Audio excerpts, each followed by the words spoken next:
Australia calls for another mass evacuation as monster bushfires return.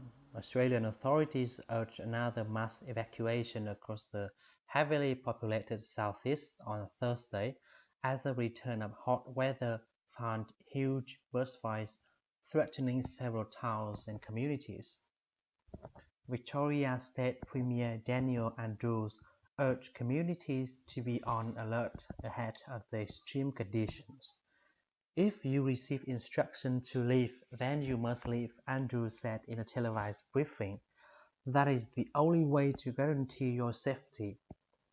Parts of Kangaroo Island, a wildlife-rich tourist spot off the southeast coast, where Prime Minister Scott Morrison on Wednesday made a plea for foreign tourists not to be deterred by the fires, were again evacuated on Thursday.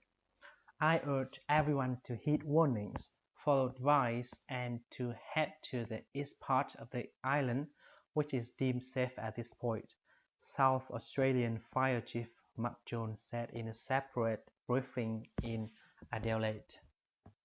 A third of the island has been destroyed. 27 people have been killed in this fire season, according to the federal government, as the monster fires have scorched through more than 10.3 million hectares of land, an area the size of South Korea. Thousands have been made homeless and thousands have had to evacuate repeatedly because of the volatility of the fires. Residents of the coastal town of Malakuta, where thousands of people were stranded on a beach for days until a military evacuation that only ended on Wednesday, were among those again advised to flee. "If we evacuate, where do we go?" said Mark Trigala, who spent New Year's Eve on a boat ramp as fire destroyed much of his town, and one of about 1,000 people who decided to stay. "The electricity is slowly coming back, but everyone is reliant on generators and fuel for those is very limited," he told Reuters by telephone from his house.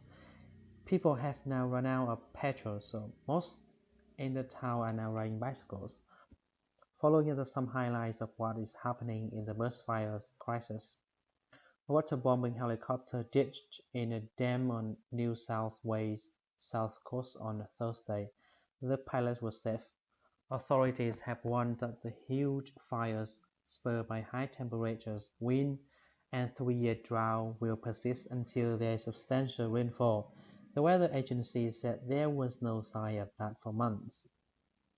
It takes a huge amount of rain to put out bushfires of this intensity and of this scale.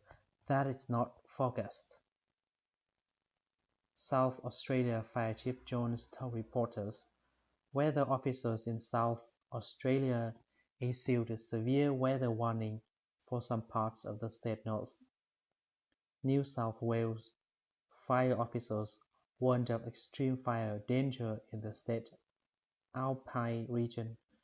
Victoria State extended its disaster alert level for another 2 days.